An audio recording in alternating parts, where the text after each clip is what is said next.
হরে কৃষ্ণ বন্ধুরা, দেবনাথ ইউটিউব চ্যানেলে আপনাদের সবাইকে সুস্বাগত। শ্রীকৃষ্ণ হলেন প্রভু বিষ্ণুর অষ্টম অবতার এবং তার থেকে পাওয়া কিছু শাশ্বত উপদেশের সংকলন রইল আপনাদের জন্য।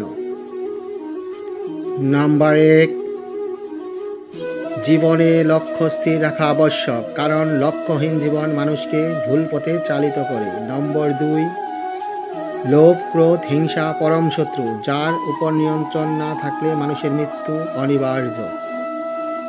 নম্বর 3, ইন্দ্রিয় থেকে প্রাপ্ত আনন্দ প্রথমে অমৃতর মতো মনে হলেও শেষ পর্যন্ত এটি বিষের ন্যায় ক্ষতিকারক হয়ে ওঠে, যা কেবল মানুষের জীবনকে পাপে পরিপূর্ণ করে তোলে।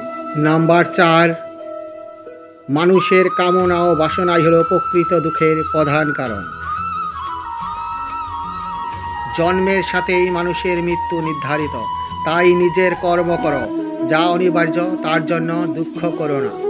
নম্বর 6, জীবন ধারণের জন্য প্রয়োজন কর্ম অবশ্যই সম্পাদন করি, তবে বিনা অহংকারে, বিনা লালসায়, বিনা হিংসায় সঠিক কর্ম করা উচিত, ভালোবাসা, সহানুভূতি, নম্রতা এবং ভক্তির সাথে।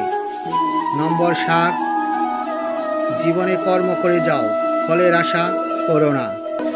নম্বর 8,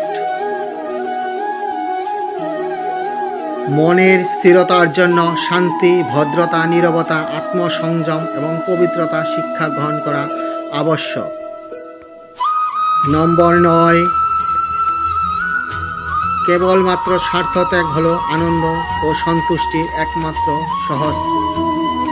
নম্বর 10, জড়বস্তু যত সুখ সর্বদা ক্ষণস্থায়ী, কেবল ঈশ্বরের প্রতি আত্মসমর্পণ এবং ভক্তিই হল অনন্ত সুখের একমাত্র পথ।